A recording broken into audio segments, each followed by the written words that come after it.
Alors, dans cette vidéo, je vais m'appuyer sur une question d'un ami très proche qui m'a demandé tout simplement de faire une vidéo, de livrer ma pensée sur comment se remettre d'une erreur ou d'un échec. Alors, ce n'était pas formulé exactement comme ça dans sa question, mais sa question était très riche. Donc, du coup, je vais vraiment me concentrer déjà sur cette partie. Et puis, dans d'autres vidéos, je traiterai d'autres aspects de sa question. Mais en tout cas, il y avait vraiment cette idée, voilà, comment on peut se remettre d'une erreur ou d'un échec. Il a vraiment employé ces deux termes-là, erreur-échec. Et on va commencer par les distinguer parce que c'est important de voir que il peut y avoir des liens entre eux, mais il y a peut-être aussi parfois pas de lien. Donc, dans le sens que l'échec peut être la conséquence d'une erreur. D'accord? Ça veut dire que, par exemple, je passe un examen voilà, et je me trompe dans un calcul. Bon, je fais une erreur et du coup, mon erreur m'amène à échouer l'examen. Maintenant, c'est aussi possible que l'erreur ne crée pas l'échec. Dans le sens que je fais une erreur à mon examen, c'est juste une erreur, mais en fait, je cartonne, je réussis sur tous les autres points. Et du coup, ça ne va pas m'empêcher de réussir. Donc, on peut faire une erreur sans échouer. Okay, il y a aussi cette idée qu'une erreur, elle peut amener aussi une réussite. Et là, ça va être en fonction de quel point de vue on se place, comment on regarde la chose. Et là, on pourrait prendre des exemples historiques. Par exemple, la découverte de Cuba par Christophe Colomb, c'est lié à une erreur de calcul où il s'est trompé de quelque chose comme 10 000 km dans ses calculs. Donc il a fait une erreur, mais il a réussi à découvrir un nouveau territoire. Donc l'erreur a créé une réussite. Pareil pour les gourmands, voilà, les bêtises de Cambrai. Les bêtises de Cambrai, c'est une erreur à la base, c'est une erreur dans la recette. Les bonbons ont été différents et en fait ça a vachement plu. Donc du coup ils ont reproduit cette réussite finalement qui était liée à une erreur. J'ai aussi envie de dire que la réussite, réussir quelque chose peut amener une erreur à un certain niveau. Là j'aurais envie, juste pour relativiser l'impact de la réussite, parce qu'il y en a beaucoup qui sont réussir, réussir, réussir, mais très bien, par exemple, on peut prendre la bombe atomique. La bombe atomique, on pourrait dire c'est une réussite. Voilà, on a réussi à fragmenter l'atome, mais est-ce que c'est pas une erreur fondamentale d'un point de vue humain, par exemple, d'avoir créé quelque chose d'aussi dangereux? Voilà, on peut se poser des questions. Donc, je pense qu'il y a toute une réflexion qu'on peut avoir déjà sur l'erreur, l'échec, la réussite, et déjà juste de prendre conscience de ces réflexions, de cette différence de point de vue qu'on peut avoir, que l'un n'implique pas l'autre, ça permet de relativiser et de prendre un peu de recul. Maintenant, pour répondre à la question de comment s'en remettre. Comment s'en remettre? On va le faire de manière déjà très simple et pragmatique et après on va aller creuser. D'accord? Ce que je vais livrer là, ça va être une première approche dans cette vidéo, mais il y aura sûrement d'autres vidéos qui vont reprendre des sous-thématiques de cette question. Donc, comment s'en remettre? Déjà, premièrement, il faut identifier les conséquences. C'est j'ai fait une erreur ou je me pense en situation d'échec. Quelles sont les conséquences? Tout simplement. Alors là, je peux les lister, voilà, j'y réfléchis, je les note, je les intellectualise, je les affronte en face en fait. En quoi c'est finalement un problème? Qu'est-ce qui va se passer? Deuxième question, c'est est-ce que c'est rattrapable? Je peux faire une erreur, je peux vivre un échec sur l'instant, mais si ça se trouve, 10 secondes après, ça va être rattrapé et tout va bien se passer. Donc, si c'est rattrapable, qu'est-ce que je fais? Quoi faire? Quelles actions je peux mettre en place? Et là, on revient en position d'acteur. On n'est plus une pauvre victime qui, en position de victime, n'a d'autre solution que de se plaindre et de subir. Voilà, donc l'idée c'est de se remettre en pouvoir. Et si jamais c'est pas rattrapable, l'idée ça va être de se dire qu'il faut l'accepter. Et ouais, il n'y a que ça comme solution, c'est accepter son erreur et apprendre de cette erreur. Donc voilà, soit on le rattrape, on se met en position d'action, soit on ne peut pas et du coup, dans ce cas-là, on n'a que la possibilité d'accepter, d'apprendre d'essayer tout simplement que cette erreur, cet échec nous tire vers le haut. Mais ce n'est pas tout. Parce que si on en reste là, on va être sur quelque chose peut-être qui va parler à certains. Ouais, ok, se remettre en position d'acteur, très bien. Avancer avec cette erreur, la transformer en réussite, le vivre comme un apprentissage, etc., etc. Donc, il y a des gens qui savent ça intellectuellement, mais qui n'arrivent pas forcément. Donc, parfois, ça bloque. D'accord? Parfois, une erreur, parfois un échec, ça va faire mal. Et il y a des cas où l'échec, l'erreur, ça va toucher profondément. Donc, dans ce cas-là, on va creuser le sujet. Et moi, le premier conseil que j'ai envie de donner là-dessus, c'est d'écouter son émotion, tout simplement. Donc, l'émotion, elle va nous servir. Alors, je reviens sur cette idée-là, j'en parle souvent, c'est qu'une émotion, elle s'utilise, elle ne se gère pas. D'accord? Il y en a qui disent maîtriser vos émotions. Non, c'est j'utilise mon émotion, j'en fais quelque chose. Mon émotion, je me sens triste parce que j'ai fait une erreur. Je me sens en colère parce que j'ai échoué. Je me sens coupable. Ça donne des indications, ça donne des indicateurs. Donc, une fois qu'on a ressenti l'émotion, qu'on sait en fait qu'est-ce qu'elle nous raconte, eh ben, on va aller justement chercher son message. Donc, on ne sait pas tout de suite ce qu'elle nous raconte, mais on va le déduire. Tiens, je suis triste parce que qu'est-ce qui se passe en moi? Qu'est-ce qui joue en moi? Pourquoi ça me fait autant de mal? Qu'est-ce qu'il y a derrière cette erreur, derrière cet échec? Et là, je vais vous donner allez, on va en voir peut-être, on va se dire 10, d'accord? 10 raisons possibles qui font que cet échec il touche. Et en fonction de cette raison, en fonction du pourquoi ça touche, qu'est-ce qui se joue en moi, eh bien là, je vais pouvoir effectuer un travail qui va être beaucoup plus précis. Je vais pouvoir prendre de la hauteur, prendre du recul d'une façon différente. Ok? Donc, quand vraiment je suis touché par mon erreur, mon échec, j'arrive pas à le dépasser, ça me trotte en tête, voilà. Il peut y avoir plein de possibilités. Déjà, la croyance que c'est mal, que c'est pas bien de se tromper. Peut-être que j'ai cette croyance-là. Peut-être que si ça me fait à ce point mal, c'est que déjà mon rapport à l'erreur, mon rapport à l'échec, il a été influencé par quelque chose que j'ai appris. Alors une croyance, ça peut être quelque chose qu'on a transmis. Voilà, c'est ma famille m'a répété que c'était mal de se tromper. J'ai souvent entendu, tu n'as pas le droit à l'erreur. Je me suis souvent dit ça. Je crois que l'échec, c'est pas bien. Je crois que ceux qui échouent sont bêtes. Bref, j'ai peut-être une vision de l'échec, de l'erreur qui justement me met en erreur. Hein, pour le coup, en erreur émotionnelle parce que je suis bloqué, j'arrive pas à avancer. Ensuite, on peut tout simplement essayer d'identifier dans nos fonctionnements, la manière dont on regarde les choses, s'il n'y a pas une distorsion cognitive ou un biais cognitif. Alors, c'est deux notions qui sont très proches. J'y reviendrai dans d'autres vidéos. Très simplement, une distorsion, hein, ça va être une erreur de traitement dans l'information.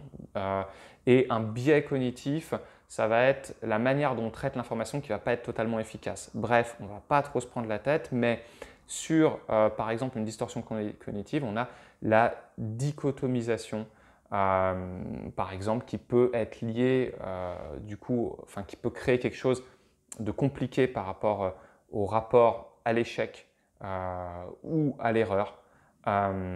Et peut aussi y avoir des biais de catastrophisme, des biais d'exigence. Catastrophisme, c'est voilà, on voit tout ça comme une catastrophe, on amplifie quelque chose de négatif, devient catastrophique, devient grave tout de suite. L'exigence, c'est voilà, c'est toujours en vouloir plus, c'est jamais assez, on ne se laisse jamais le droit à l'erreur. Et la dichotomisation, pour revenir sur cette distorsion, c'est tout blanc, c'est tout noir. Il n'y a pas de juste milieu, c'est bien, c'est mal. Voilà, donc il peut y avoir des biais et là, ça peut être intéressant de juste faire attention à cela et de se dire, est-ce que là, mon raisonnement, il n'est pas biaisé? Est-ce que vraiment là, tout est noir, tout est blanc? Est-ce qu'il n'y a pas un juste milieu? Est-ce que c'est un échec sur toute la ligne ou est-ce qu'il y a quand même des trucs qui ne sont pas des échecs? Est-ce que je peux aussi regarder mes réussites? Ok, sur l'exigence, est-ce que Est-ce que justement j'ai répondu à mes exigences à d'autres niveaux? Est-ce que je ne suis pas un peu trop dur avec moi-même?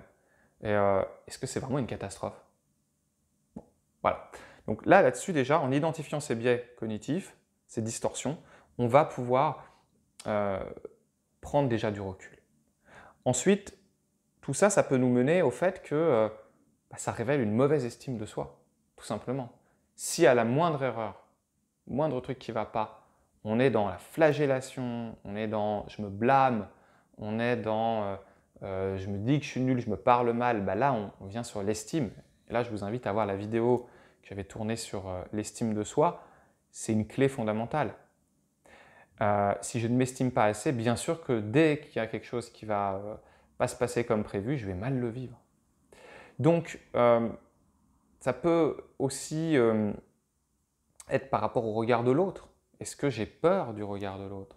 Est-ce que je suis à l'aise avec le regard de l'autre? Peut-être que je m'interdis l'erreur, je m'interdis l'échec parce que je ne m'assume pas face à l'autre dans mes imperfections. Ça peut être le besoin de tout contrôler. Est-ce que je suis dans un hyper-contrôle? Si dans mes fonctionnements, en général, j'ai tendance à vouloir beaucoup cadrer, à vouloir qu'il n'y ait pas un cheveu qui dépasse, à essayer de contrôler même des choses qui sont incontrôlables, forcément, il y a peut-être ça qui est en train de se jouer dans mon rapport à l'erreur et à l'échec. Dans quel type de fonctionnement je suis? On parle souvent de fonctionnement perfectionniste. Si j'ai une tendance à la perfection, pareil, c'est peut-être ça qui vient titiller mon rapport à l'échec et qui le rend inconfortable à ce point. Plus au-delà du perfectionnisme, maintenant on parle beaucoup du mode optimaliste, d'accord? Donc c'est essayer justement d'optimiser son temps, d'optimiser son effort plutôt que d'être dans une recherche absolue de perfection. Est-ce que j'ai aussi peut-être besoin de faire le deuil de la situation que j'avais idéalisée? J'avais peut-être idéalisé le résultat, idéalisé peut-être même le processus, d'accord? Et en fait, je me rends compte que ça ne se passe pas comme prévu et peut-être que ça me fait mal. Et c'est ça en fait qui fait mal dans l'échec. Ce n'est pas juste le fait d'échouer, c'est toute l'image que je m'en étais faite, l'idéalisation qui finalement n'est pas possible. Peut-être que ça dit aussi quand je suis dans un rapport difficile avec l'échec que j'arrive pas forcément à prendre du recul. J'ai peut-être pas développé cette capacité. Il y a des gens qui avancent à fond, tête baissée, et qui ne se rendent pas forcément compte de ce qu'ils émanent, de ce que les autres émanent, de ce que la situation raconte. Bref, il y a parfois des personnes qui sont un peu avec des œillères. Voilà. Et donc c'est peut-être mon cas à ce moment-là. Peut-être que je me suis dit, peut-être que je ne me suis pas dit grand-chose, j'ai juste subi l'émotion. Et si je prends un peu de recul, si je m'exerce à me mettre un peu en dehors de tout ça, je vais aller mieux. C'est ce qu'on appelle la position méta, par exemple. On en parlera. Il faut voir aussi que parfois, le rapport à l'échec, il est lié à des pressions de l'extérieur. Si, par exemple, je ne réussis pas un projet et que à l'extérieur, on m'a dit « t'as pas le droit à l'erreur, t'as intérêt à réussir, fais gaffe, on t'a fait confiance », waouh, j'avance avec une telle pression sur les épaules que c'est juste trop dur. Et que je risque du coup de faire des erreurs, je risque d'échouer, tout simplement. Alors, ce que j'ai envie de dire, c'est que là, je vous ai donné une dizaine d'éléments, d'accord? Maintenant, une fois que vous l'avez identifié, une fois que vous voyez où ça se situe, pourquoi ça fait aussi mal que ça à ce moment-là, cette non-réussite ou cet échec, eh bien, ça va aller déjà mieux. Parce que vous allez vous dire « Ah, mais ok, c'est parce que là, il y a un biais de raisonnement, c'est parce que je ne raisonne pas comme il faut, là, je vois que le truc qui est noir, c'est parce que j'ai cette croyance. Ah ouais ». Donc là, on va être en capacité du coup de le modifier. Alors, comment le modifier? Tout simplement en développant ce qu'on appelle de l'intelligence émotionnelle. Et l'intelligence émotionnelle, c'est ressentir son émotion, écouter le message qu'elle nous donne, et après, une fois qu'on a le message, on voit comment on peut travailler dessus, comment on peut évoluer. Alors, on peut en parler, à des amis, on parler à un coach, on peut essayer aussi d'ouvrir son esprit. Et là, je vais vous donner juste quelques pistes pour que ça puisse faire son chemin et que si vous vous retrouvez dans ce cas-là et que vous avez identifié un des sujets que j'ai listés, vous puissiez prendre du recul et puis et puis aller mieux par rapport à cette idée d'échec, déjà te rappeler un peu ce qu'on se disait en début, hein, c'est que l'échec c'est qu'une vue de l'esprit. Voilà, est-ce que ça existe vraiment? Est-ce que déjà je suis sûr que c'est un échec? Comment je sais que c'est un échec? Puisque je ne connais pas l'avenir, peut-être que c'est pas un échec, mais c'est peut-être juste une étape en fait. Peut-être que sans cet échec-là, j'aurais pas réussi les étapes que je vais réussir plus tard. Donc, juste se rappeler que ce que je vis là tout de suite, c'est peut-être pas vrai en fait. Peut-être que plus tard, je me dirais, en fait, c'était une réussite. Voilà. On peut aussi se dire que ben, en s'inspirant, hein, on va développer cette souplesse. Typiquement, je peux m'inspirer de gens autour de moi qui ont un rapport positif à l'erreur. Je peux aussi, je sais pas, dans les films, identifier des choses qui me parlent. Il y a tout simplement dans beaucoup de films cette idée que le héros, à un moment donné, il est en difficulté. À un moment donné, il ne réussit pas quelque chose. C'est ça qui crée l'intrigue. Donc, si je veux que ma vie soit palpitante, soit comme un film, j'ai intérêt à avoir des erreurs. J'ai intérêt à échouer. J'ai intérêt à me planter, en fait. Donc, voilà, s'inspirer des films, s'inspirer des proverbes. Hein, il y a plein de proverbes là-dessus. Il y a, j'en ai entendu un dans un film récemment. Voilà, alors c'est Tyler Rake, le film. Et à un moment donné, il y en a un qui dit dans le film, ce n'est pas de tomber dans la rivière qui tue, c'est de se laisser couler. Voilà. Sous-entendu, voilà, on peut se planter, mais il faut se débattre, tout simplement. Ça peut être inspirant. On se rappelle de cette phrase, ça aide, tout simplement. Vous pouvez vous rappeler d'histoires de gens célèbres. Hein. On parle souvent d'Edison qui a fait 10 000 prototypes avant de tomber sur l'ampoule qui s'allumait. Bref, il y a plein de choses pour ouvrir son esprit par rapport à ça. Je pense que c'est important aussi de se rappeler qu'on a déjà échoué. Seulement, on a tendance à l'oublier. Et on a tous déjà échoué. Vous avez échoué, j'ai échoué. On a tous fait des erreurs. Donc, est-ce qu'on en est mort? Voilà, tout simplement. Alors, bien sûr, il y a des erreurs, il y a des échecs plus ou moins importants, plus ou moins graves. Mais de se rappeler de notre histoire, de se rappeler de ce qu'on a déjà réussi à solutionner, à gérer, eh ben, en fait, ça va nous donner une énergie. Ça va nous rappeler qu'on est fort, tout simplement. Moi, j'aurais aussi envie de dire que ça rejoint aussi cette idée d'estime et de vivre dans l'amour, c'est que aimer se tromper, c'est quelque chose qui est possible. On peut prendre du plaisir à se tromper, prendre du plaisir du coup à apprendre. On peut du coup fixer la valeur qu'on se porte, non pas sur sa capacité à réussir, non pas sur la finalité, mais sur sa capacité à faire preuve de courage. Je ne sais pas, vous préférez qui, vous? Les personnes qui arrivent à tout faire tout de suite, tout cuit. Imaginez le film comme il serait nul si on vous présente un héros qui arrive à tout faire tout de suite. Il n'y a pas d'intrigue. Mais est-ce que vous préférez pas celui qui en chie, celui qui galère et qui se relève et qui insiste et qui continue, qui est peut-être moins fort au début que les autres, mais qui au final devient même meilleur? C'est ça qui nous intéresse, c'est ça qui nous fait du bien.